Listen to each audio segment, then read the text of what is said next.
마지막 프로그램은 혼합연령 프로그램. 혼합연령 프로그램의 배경은 이제 사회 경제 구조가 변하고 이제 출산율이 낮아지고 있잖아. 그 출산율이 낮아지면서 외동이 많아지고 영유아기 때 이제 형제자매가 없어지고 형제자매 간의 부족한 상호작용을 보완하기 위한 대안으로 이제 영유아 보육교육기관에서는 혼합연령을 집단으로 구성한 프로그램을 운영하게 된 거지. 이래서 이제 가족 구조도 변화하고 맞벌이 부부 증가, 소자녀화, 저출산 이렇게 사회 현상과 맞물려서 혼합 연령 프로그램이 막 떠오르기 시작했어. 이제 혼합 연령 프로그램을 통해서 영유아들이 가정 내에서 부족하기 쉬운 다양한 인간관계를 이 혼합 연령 학급에서의 생활을 통해 자연스럽게 터득할 수 있기 때문에 이 혼합 연령 프로그램의 필요성이 계속 대두가 된 거지. 그래서 이 혼합 연령 프로그램에 이론적 기초가 있어야 뭐든지 이 프로그램이 이루어질 수 있거든. 첫 번째로 비고측기의 근접 발달 영역을 기반으로 한다는 거야. 발달 수준이 다른 영유아 간의 상호작용, 특히 이제 좀 더 인지적으로 우수한 또래들 있잖아. 그 또래와의 사회적 상호작용이 이 영유아기의 사회적, 인지적 발달에 아주 긍정적인 영향을 준다고 봤어. 만약에 학급을 혼합 연령으로 집단을 구성할 경우 이제 유능한 또래는 상호작용하는 영유아의 눈높이에 맞추어 적절히 비계를 설정해서 이 또래 학습을 주도하는 거지. 또래 학습은 상호작용을 주도하는 영유아에게는 자신감을 길러주고 이제 상호작용에 반응하는 영유아에게는 발달을 촉진하는 데 효과적이야. 이와 같이 혼합연령 학급에서 인지적으로 우수한 또래와의 활동은 영유아의 사고와 인지적 성장을 자극한다는 거지. 이게 사회문화 이론적 관점에서 본 혼합연령 프로그램이야. 두 번째로 이번에는 사회문학 이론이 아니라 사회학습 이론 관점에서도 볼 수 있는데 이 사회학습 이론 관점에서 본 혼합연령 프로그램은 관찰, 모방, 동의시를 통한 학습을 기반으로 한대. 이제 혼합연령으로 집단을 구성하게 되면 다 연령차가 나잖아. 이 연령차가 나는 영유아들이 한 집단 내에서 활동을 하면 어린 영유아가 나이 많은 영유아를 관찰하고 모방하는 기회를 통해서 사회적 발달을 촉진한다는 거지. 그렇다면 나이 많은 영유아는 어떤 장점이 있냐? 나이 많은 영유아는 이 어린 영유아의 교사나 양육자 역할을 어린 영유아의 교사나 양육자 역할 이 두 가지 역할을 수행할 뿐만 아니라 모델링 역할을 하면서 같이 성장해 나온다는 거야.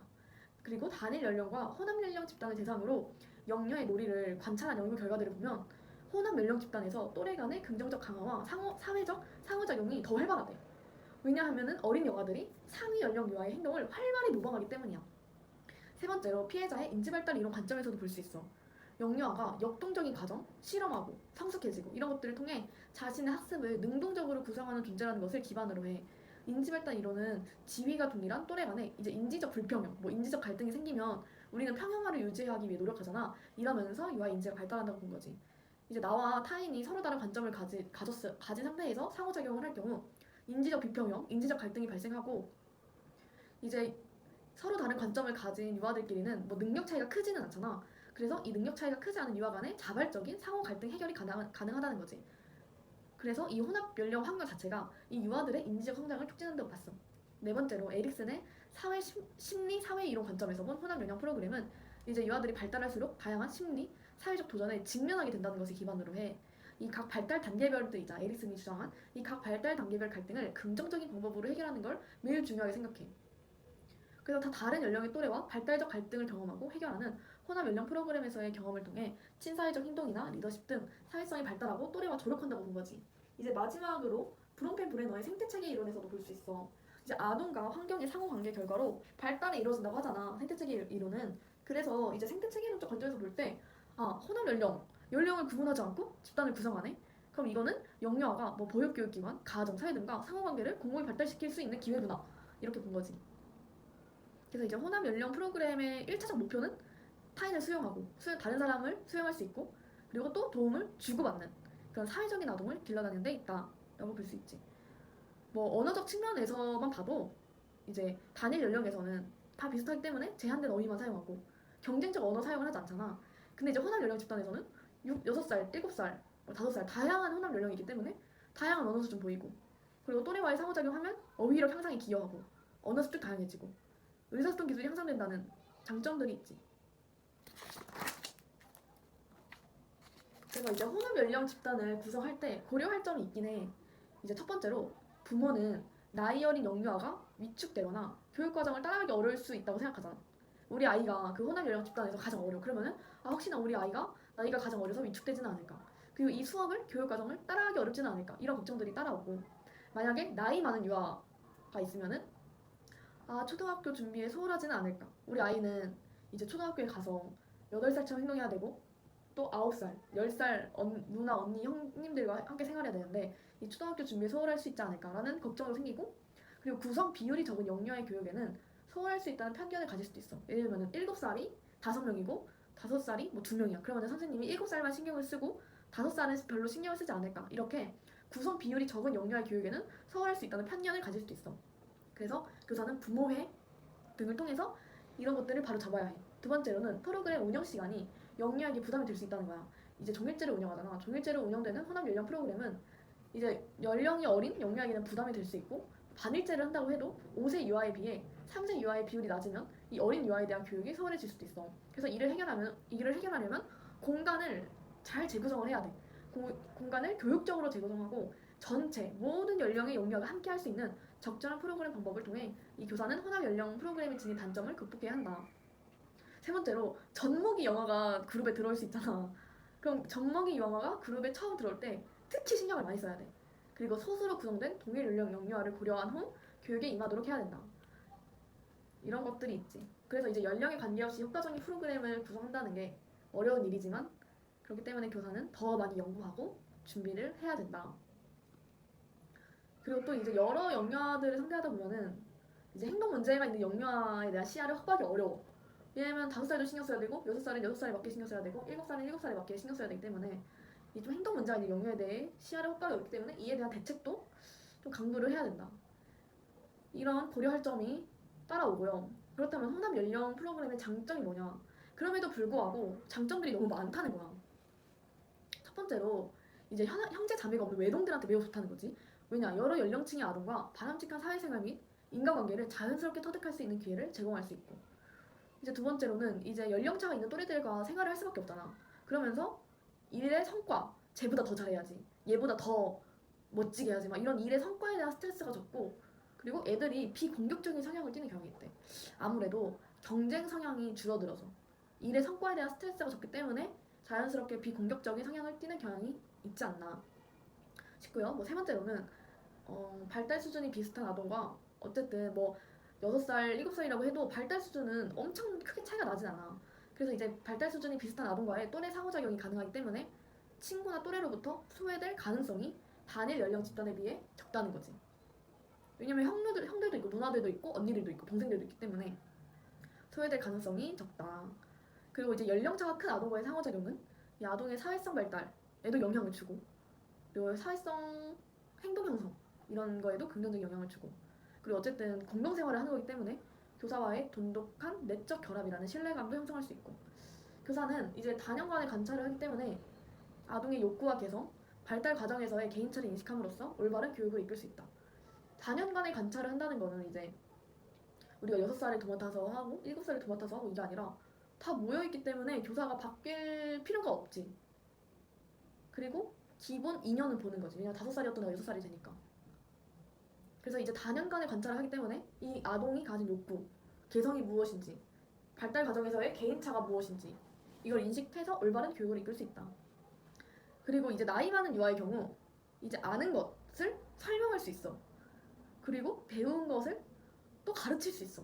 이러면서 의사소통 능력도 향상되고 인지 능력이 항상 더 촉진하는 거지. 내가 지금 왜 너희한테 설명을 하고 있니? 인지 능력을 향상시키려고 설명을 하고 있잖아. 나보다 똑똑한 사람한테 설명을 하는 게 아니라 아무 말도 하지 못하는 너희들에게 설명을 하고 있잖아. 너희들은 너무 아기처럼 생겼고 이렇게 아는 것을 설명하려고 하고 뭐 어떻게 해서든 가르치려고 하면은 의사소통 능력도 향상될 수 있고 인지 능력도 향상된단 말이야. 그래서 나이 많은 유아의 경우 이런 긍정적 영향들이 있다. 그렇다면 반대로 어린 유아의 경우를 살펴보면 이제 나이가 많은 유아들과 형 누나들과 상호작용을 하는 거잖아. 그럼 당연히 경험이 많아져. 형 누나들이 맨날 알려주기 때문에 가르쳐주기 때문에 경험도 알려주고 경험이 많아지고 학습도 합니다. 모르는 단어도 알려주고 이건 이런 거야. 그래서 경험과 학습이 폭이 커진다는 엄청난 장점이 있다. 자부심을 갖게 돼. 사람이 아는 게 많아지면 나 이 게임 알아. 나 저 게임 알아. 나 저 영화 본 적 있어. 나 어디 가본 적 있어 하면서 자부심을 갖게 되고 나 우리 유치원에 형아가 알려줬어 하면서 자부심을 갖게 되고 당연히 아까 상호작용 한다고 했으니까 언어 능력 향상되고 자조 기술이 발달한다. 그리고 이제 혼합 연령을 하는 곳은 보통 이제 사립들이 많이 하잖아. 오래 다닐 수 있기 때문에 긴밀한 상호관계 구축이 가능하고 혼합 연령 집단에서는 영역 활동의 선택의 가능성이 크고 집단 내에서 문제가 발생할 경우 이제 교사가 뭐 이렇게 저렇게 중재를 해주기보다는 나이 많은 유아, 형님이나 누나의 중재로 문제가 해결되는 경향이 있어. 그래서 이제 교사가 이제 아동들이 자립적으로 행동할 수 있도록 공간을 구성해주면 이제 아동들은 자연스럽게 뭐 주도적으로 이끌어 나가는 인도자의 역할도 하게 되고 뭐 필요할 경우 뭐 도와주는 협력자의 역할도 하게 되고 다양한 역할들을 담당할 수 있는 거지. 인도자의 역할을 할 때는 인도자의 역할, 협력자의 역할을 할 때는 협력자의 역할. 그래서 이제 나이 많은 유아는 어린 유아에게 모범이 되고 학습을 도와주면서 타인의 입장을 고려하고 의견을 존중하는 태도를 갖게 되고, 그러니까 어린 애들이 이제 막 못 알아듣는다고 해서 막 화내는 게 아니라 아 너는 어리니까 이해를 못 할 수도 있어 하면서 입장을 고려하고 이 어린 아이들의 의견을 존중하면서 자연스럽게 타인의 의견을 존중하는 태도도 갖게 되고, 그리고 아무래도 경쟁 의식이 낮아지지. 친구들하고 있으면은 경쟁 의식이 낮아질 수밖에 없지만 형들이 도와주고 누나들이 도와주고 하다 보면 도움을 주고받으면서 경쟁 의식이 낮아지고, 경쟁 의식이 낮아지면 정서적으로는 안정감을 갖게 될 수밖에 없어, 게임을 할 때. 그리고 이제 나이 많은 유아들은 어린 유아를 지도하면서 사회성도 발달하고 어린 애들을 이끌어야 되기 때문에 리더십도 발달하고, 언어 능력이 향상된다는 것은 정말 계속해서 반복되게 책에서 나오고 있고, 나이 어린 유아는 이제 근접 발달 영역이 있잖아. 이 영역 내에서 나이 많은 유아들이 계속 인지적 갈등을 유발해줘. 막 저 고양이, 아 저거는 요크셔 테리어야 하면서 나이 많은 애들이, 나이 많은 누나와 형들이 계속 인지적 갈등, 인지적 비평을 계속 유발해줘. 그렇기 때문에 새로운 학습을 내면할 수 있고 그들의 사회, 인지적 능력과 행동 양식을 학습하는 등 발달이 촉진되어 성숙한 놀이에 참여할 수 있게 되고, 이 성숙한 놀이에 참여할 수 있다는 게 정말 메리트죠. 교사의 경우는 이제 유아들끼리 중재하고, 갈등이 일어났을 때 중재하고 유아들끼리 활발한 상호작용을 하기 때문에 시간적으로 여유가 좀 생깁니다. 그리고 또 개별적으로 유아의 학습을 도울 수가 있습니다. 그럼 단점을 볼게요. 아까도 고려할 점이 매우 많았는데 단점이 뭐냐? 발달 수준의 차가 크잖아 아이들이. 뭐 예를 들면 6살과 7살, 6살인데 늦게 태어났어, 7살인데 빨리 태어났어, 이러면은 발달차가 엄청 크단 말이야. 그럼 이렇게 큰 영유아의 개별적 요구에 부응하기 어려워. 그리고 교사들이 관심과 능력의 범위가 넓은 영유아에게 필요한 자료와 경험 제공하기 어려워. 한 아이가 유독 관심의 범위도 너무 넓고 능력의 범위도 너무 넓으면 이 아이에게 필요한 자료, 경험을 제공하기 어렵다. 그리고 나이 많은 유아는 요구가 무시될 수도 있어. 아 그래도 어린애들 신경 쓰자 이 마인드 때문에 퇴행할 수도 있어. 선생님이 어린애들을 귀엽다고 예뻐 하면 퇴행할 수도 있고, 나이 어린 유아는 좌절할 수 있어. 왜냐 형들이 너무 잘하니까 좌절할 수 있고, 형들이 무섭게 하면 위압감을 경험할 수도 있고.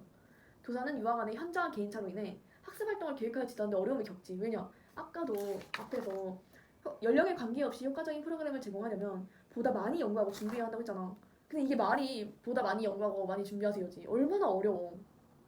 다 현장의 개인차가 나타나는데 학습 활동을 계획해서 지도하는데 너무 어렵지. 그럼 이거에 대한 대안도 여기서 알려주긴 하는데, 대안이 뭐냐? 그래서 이제 현업 연령 프로그램의 장점이 뭐가 있지? 단점이 뭐가 있지? 이걸 일단 파악하고 있어야 되고, 적당한 집단 크기, 이게 중요해. 너무 혼합 연령이기 때문에 집단 크기가 너무 크면 안 돼. 적당한 집단 크기, 그리고 적당한 연령 범위. 막 3살, 7살 이런 건 절대 안 되지. 그리고 영유아의 비율을 고려한 다차원적인 교육 과정. 그러니까 비율도 중요하고, 다양한 활동 가운데서 영유아가 자발적 흥미에 따라 자유롭게 활동을 선택할 수 있도록 해야 되고, 영유아의 발달 수준에 맞는 교육 활동 제공하고 놀이감 제공하고, 그리고 개별 지도도 해야 돼. 개별 지도를 통해서 프로그램 효과를 극대화해야 된다. 그래서 좀 헷갈리는 부분들이 있긴 한데 일단은 이렇게 넘어가도록 하겠습니다. 근데 어떤 부분이 헷갈리냐면, 이제 혼합 연령 프로그램의 장점에서는 개별적 유아의 학습을 도울 수 있다는 장점이 있는데, 애들이 다 놀고 있을 때 한 명만 할 수 있다는 거? 애들끼리 놀으니까? 근데 또 단점에는 개별적 요구에 부응하기 어렵다. 그리고 또 대안으로는 개별 지도를 통해 프로그램 효과를 극대화해야 된다. 이 부분이 좀 헷갈리긴 해서 좀 그 체크를 해놓고 가긴 가야 될 것 같습니다. 그래서 이제 또래 협력 활동, 뭐 교육 활동 할 때 뭐 해야 되냐? 또래 협력 활동도 해야 되고, 소집단 활동도 해야 되고, 그리고 협력 교사 학습, 교사 간의 협동도 해야 되고, 그리고 현업 연령 프로그램을 하면 사실 교사는 보호자 역할도 해야 되고, 양육자로서의 역할도 해야 되고, 학습 촉진자로서의 역할도 해야 되고, 상호작용, 의사결정자 해야 되는 역할들이 매우 많습니다.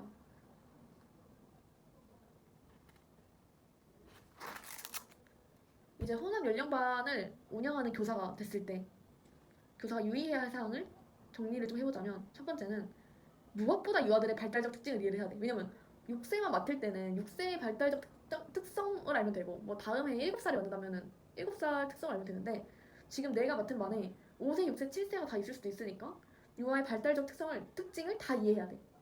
발달적 특징을 이해하고 적합한 보육과정, 교육과정을 계획하는 것이 필요하다. 만약에 만 3세에서 5세 유아가 혼합된 반을 구성하고 있는 교사야 내가.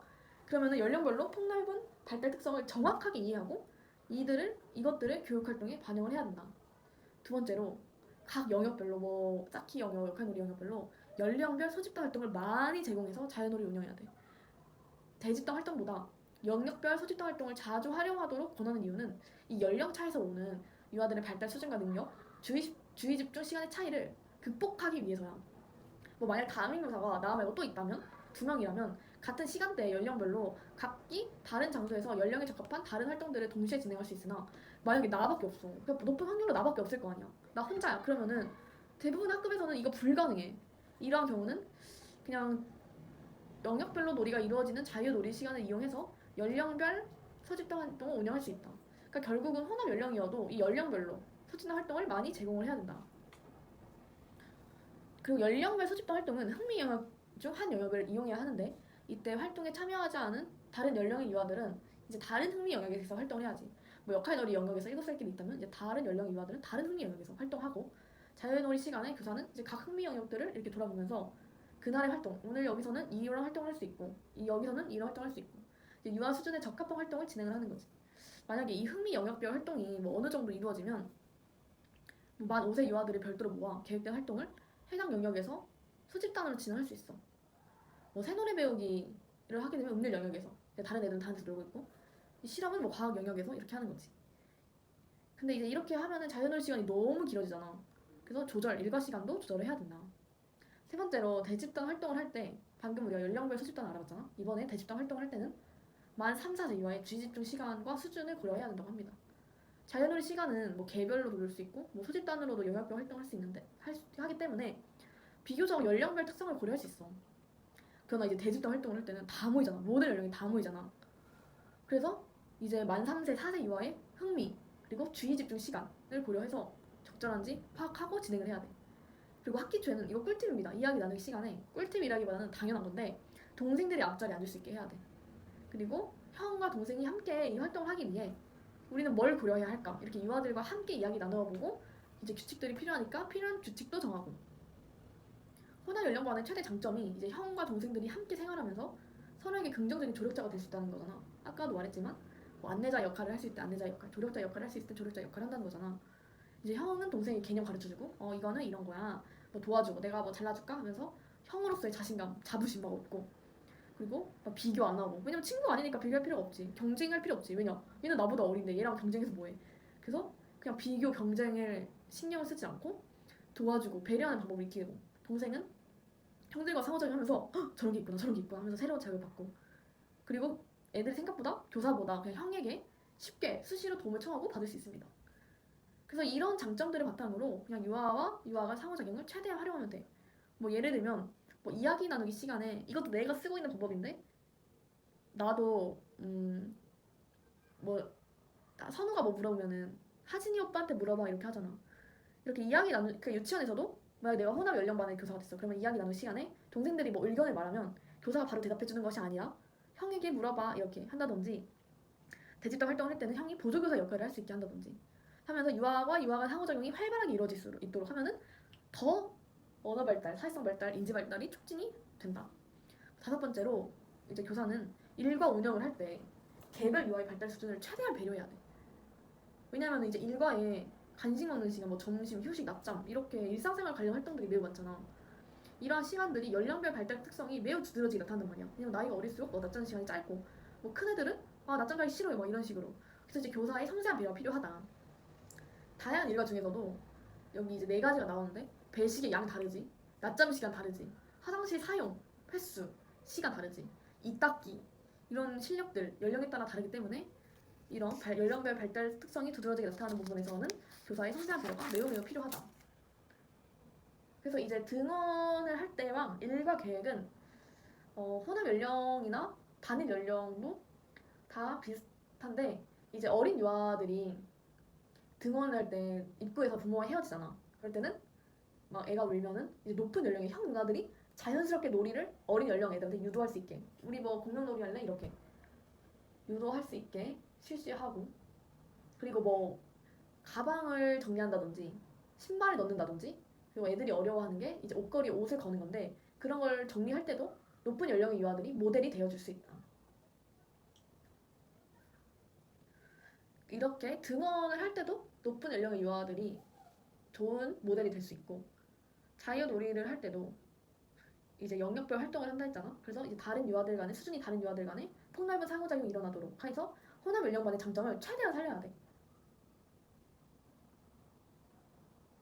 그래서 이제 또 막 연령이 높은 애들은 연합해서 놀이해. 근데 이제 어린 연령 애들은 혼자 노는 애들도 많고 놀이에 끼지 못하는 애들도 많고 놀잇감을 공유해서 사용하는 걸 몰라. 그래서 이제 뭐 연령별로 사용할 수 있는 그 교구를 지정해 준다든지 이렇게 예방을 하거나 해결할 수 있는 방법도 사전에 마련해야 된다. 이제 정리정돈 파트가 제일 중요하긴 한데, 이제 애들이 자유놀이를 마치잖아? 그러면은 자신이 사용한 놀잇감과 활동 자료를 제자리에 정돈해야 되잖아. 이제 정돈하면서 다음 일과를 준비를 해야 되는데, 보통 교사가 10분 전에 미리 공지를 해. 우리 10분 남았다. 10분 남았어요. 10분 뒤에 정리할 거예요. 뭐 5분 뒤에 뭐 시작합니다. 정리 시작합니다. 이렇게. 정리정돈하기 10분 전에 공지를 하잖아. 그걸 왜 공지를 해? 새로운 놀이 시작하지 마라 이거야. 우리 10분 뒤에 밥 먹으러 가야 돼서 놀잇감 정리를 해야 되니까 새로운 놀이를 시작하지 말아라. 왜냐면 새로운 놀이 시작하면 너무 몰입이 되기 때문에 정리를 못해. 그러면 이제 정리하세요 하면 전체 유아들이 서로 협력하여서 정리를 할 거잖아. 근데 이 정리정돈을 할 때도 유아들 간의 차이가 분명히 있어. 어린애들이 당연히 정리를 더 못하지, 큰애들보다. 그리고 큰애들은 억울하다고 생각할 수도 있고, 그렇기 때문에 교사는 이걸 배려해서 시간이 많이 걸리는 영역과 어린 유아들 정리를 돕는 게 필요해. 활동 자료도 이제 교구장의 수준별로 구분하여 배치해서 어린 유아들이 연령이 높은 유아들 사이에 끼어 힘들게 정리하지 않도록, 손이 안 닿는 데를 정리하기도 힘들고, 그리고 너무 어렵죠. 뭐가 어디 있었는지 잘 기억을 못한단 말이야. 그래서 이제 교구장의 수준별로 구분해서 수준별로 구분하여 배치함으로써 이제 연령이 높은 유아들 사이에 끼어 힘들게 정리하지 않도록 해줘야 되고, 이제 뭐 대집단 활동 같은 경우에는 아까도 말했지만 연령이 낮은 유아들이 앞에 앉고 연령이 높은 유아들이 의자를 가져와 뒤쪽에 앉도록 하고, 그리고 뭐 이야기 나누기를 하거나 대집단 활동을 할 때 모든 유아에게, 전체 유아에게 하기가 힘들어. 그래서 뭐 다 같이 모였을 때는 대집단 활동할 때는 일반적인 내용은 다르고 좀 더 심화된 내용이다. 뭐 화산이 어떻게 폭발할까 이런 거는 사실 어린애들은 이해를 못한단 말이야. 근데 큰 애들은 그래도 마그마, 용암 이런 건 이해를 하니까 이제 심화하는 내용은 5세 유아만 따로 모아서 진행할 수도 있지. 소집단 활동은 이제 혼합 연령반에서는 소집단 활동을 매우 중요하게 생각하는데, 왜냐면 이제 발달 특성상 대집단으로 오랜 시간 모여서 활동하기 무리가 있기 때문에 이제 혼합 연령반은 유아들 연령 다르고 수준 다르고 주의 집중 시간 다 다르고 이해도 연령별로 다 다르고 차이가 있어서 사실 가급적 대집단 활동보다는 연령별 소집단 활동이나 개별 활동을 중심으로 운영하는 것이 바람직하긴 해. 그래서 이제 뭐 만 5세 유아들과 할 수 있는 대집단 활동들 하고, 소집단 활동들 하고, 뭐 만 3세 유아가 할 수 있는 소집단 활동들도 하고. 근데 또 이게 교사 한 명이 운영하는 학급에서는 사실 진행하기가 어려워. 하지만 뭐 자유노는 시간에 흥미 영역 중 한 곳만 이용하면은 뭐 효과적으로 운영도 할 수 있다. 그리고 이제 만 3세 4세랑 소집단 활동할 때는 구체적인 활동 자료 활용해야 되고, 7살한테 하듯이 하면 안 돼. 그러니까 이제 교사가 헷갈릴 수도 있어. 이제 7살이랑 소집단 활동을 막 말로 열심히 하다가 이제 어린 애들이랑 하려면은 똑같이 하면 안 되고 구체적인 활동 자료 보여주고 신체 열심히 움직이고 적절한 체험을 하도록 해야 합니다. 근데 또 이제 만 5세 이하의 경우에는 좀 더 복잡한 방법 사용해도 되고, 뭐 추상적인 주제를 가지고도 활동 진행할 수 있지. 그래서 이제 소집단 활동할 때는 뭐 가장자리에 앉아서 하는 게 좋고, 왜냐면은 이제 다른 유아들에게 방해가 되지 않아야 되기 때문에. 그리고 또 이렇게 가장자리에서 전체 교실을 보고 아이들이 항에 앉아 있어야 이제 소집단 활동에 참여하지 않은 다른 유아들도 관찰할 수 있어. 그래서 이제 실외 활동을 할 때 또 이제 뭐 신경 써야 되냐? 이제 뭐 자연 관찰을 하거나 실험을 할 때 밖에서 만 3세 4세는 다른 학급 교사와 활동하게 하고, 만 5세 유아만 이제 내가 주도해서 별도로 활동을 해야 돼. 이때는 유아의 수 적절히 분배해야 되고, 왜냐면 이제 만 5세에만 어려운 활동을 할 수 있기 때문에 이럴 때는 좀 다른 학급과 통합을 하는 것이 좋다. 그리고 이제 오후 간식 먹을 때는 만 5세 이하의 경우 더 많이 먹잖아. 만 3세보다. 그냥 원하는 만큼 담아 먹을 수 있게 하고, 만 3세 4세 이하 같은 경우에는 담아 먹기 쉬운 단위로 구분해놔. 구분해놓고 덜어 먹을 수 있도록 격려해야 되고.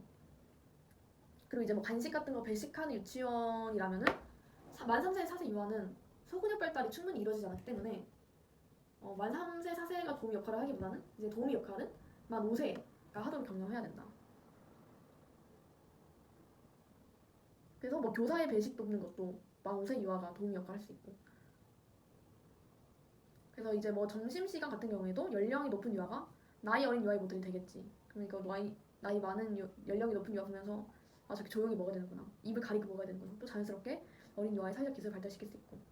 그리고 연령이 높은 유아들 같은 경우에는 애들이 날 따라하기 때문에 책임감과 자신감이 증진되고. 그래서 이제 점심 식사하고 나서 양치질 할 때도 사실 만 5세 같은 경우에는 다 스스로 깨끗이 닦아. 그래서 얘들아 스스로 깨끗이 닦으세요 하지만 만 3세 4세 유아는 아직 혼자서 닦기 어려워. 그래서 교사가 도와줘야 된다. 격려해줘야 된다. 낮잠과 휴식 같은 경우에도 이제 뭐 만 3세 4세는 낮잠을 잡니다. 그래서 낮잠을 자도록 계획하고 만 5세는 낮잠 대신은 약간 휴식 위주로 해야 돼. 만 3세 4세 유아가 낮잠을 안 자는 만 5세 유아들로 인해서 낮잠을 자기 어려울 수도 있잖아. 뭐 시끄럽거나 소란스럽거나 충분한 휴식을 취할 수 없을 수도 있잖아. 그러면은 뭐 다른 보육실에 낮잠을 자는 유아도 있다. 그럼 같이 휴식 취하게 하고. 뭐 낮잠에서 깨어날 때 따뜻하게 다정하게 안아줘서 안정감 느끼게 해라. 이런 거는 그냥 보육이 아니어도 단일 연령이어도 당연한 거고. 화장실 다녀오기는 놀이를 하다가 잊어버려. 실수해. 그래서 의도적으로 화장실 갈래? 화장실 한번 가. 안 나와도 가. 이렇게 해야 돼. 그리고 만 3세 4세는 사실 손도 잘 안 닦아. 그렇기 때문에 용변 본 후에 손 깨끗이 씻도록 해야 되고. 그리고 뭐 만 3세 4세 유아는 실수할 수 있기 때문에 애들한테 놀림당하지 않도록 교사가 세심하게 배려해야 되고. 그러니까 세심하게 배려해야 된다는 말이 혼합 연령에서 유난히 많이 나와. 그만큼 교사는 되게 예민해져 있을 수밖에 없다. 좋게 말하면 세심하지만 좀 안 좋게 말하면 예민해져 있을 수밖에 없지. 다 신경 써야 되기 때문에. 그래서 손 씻기는 이제 그림 그려줘 주고 교사가 먼저 보여주고. 귀가는 사실 단일 연령이랑 다 비슷해. 혼자 나가게 하면 당연히 안 되고. 그래서 이제 보호자가 유아를 데려왔을 때는 뭐 식사량, 낮잠 여부, 즐거웠던 하루 일과, 특별한 일, 아프거나 다친 일 이야기를 해서 가정과의 연계가 잘 이루어질 수 있도록 해야 한다. 이런 거는 뭐 딱히 혼합 연령이 아니어도 단일 연령이어도 이렇게 이루어져야 합니다. 이렇게 해서 혼합 연령 프로그램은 끝났어. 혼합 연령 위주로 설명을 해봤는데 단일 연령 프로그램에 관련된 것도 많아가지고